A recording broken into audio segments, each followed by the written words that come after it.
Let's go here. Sleeper cells. Sleeper cells.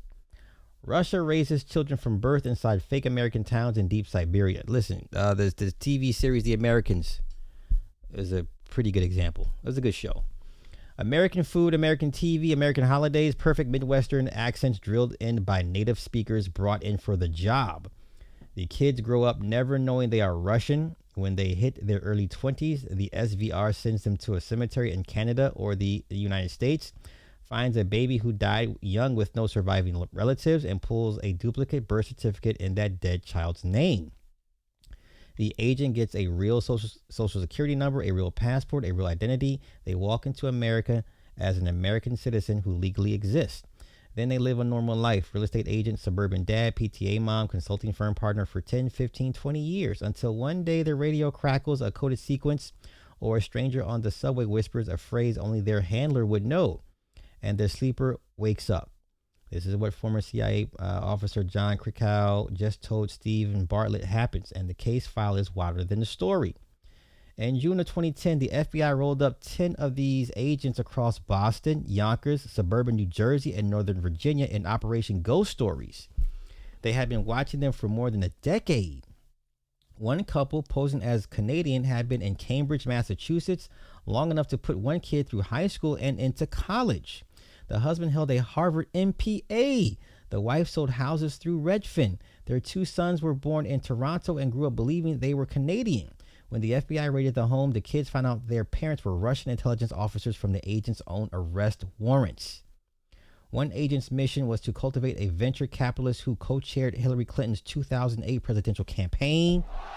The intelligence target Moscow assigned her. Details about the global gold market, the cash drops the SVR buried in the woods to fund her operation, sat unrecovered in the dirt for 2 years before another sleeper dug them up. The agents communicated with Moscow through invisible ink, dead drops in suburban parks, radiograms beamed across the Atlantic on shortwave frequencies, and stenography hidden inside vacation photos. Press Ctrl Alt E on the right JPEG, type a 27-character password, and the message decrypts. The same toolkit the KGB used in the 1960s, still operational in the 2010s. When the swap happened in Vienna on July 9, 2010, Russia traded 10 of these agents for 4 Western-handled assets, including the GRU colonel, later poisoned with Novichok and Salisbury. Putin met the returnees personally at the Kremlin, sang the Soviet anthem, Where the Motherland Begins, with them, and placed them in elite positions. The lead Cambridge agent now teaches international relations at the MGIMO and consults for Rosneft. Rosneft. His wife writes spy novels and lectures on networking at the Orator Club in Moscow. The program has been running continuously since the 1920s. The current generation is already deployed. 2 more illegals were exposed in Slovenia in 2022, posing as Argentine art dealers, with their 2 young children also in the dark. One was caught in Norway, one was caught in Brazil. The scariest part is not that sleepers exist, it is that the program has been running for 100 years. The FBI has known about it for decades, and Moscow keeps replacing the burned agents faster than the West can find new ones. Right now, somewhere in suburban America, a kid is at a soccer practice, their dad is making dinner, the radio's on, and in the kitchen, both of them are waiting for the phrase. This is insane. What is a sleeper agent? A sleeper agent is someone who is taken virtually from birth and trained to be of another nationality. The Russians are very good with sleeper agents. No other country that we know of uses sleeper agents. Let's say you're born in Russia. From the age of 2, they take you from your family, with your family's acquiescence, and they take you to an American-style town that they've built out in the hinterland in Russia. They teach you to speak English with an American accent.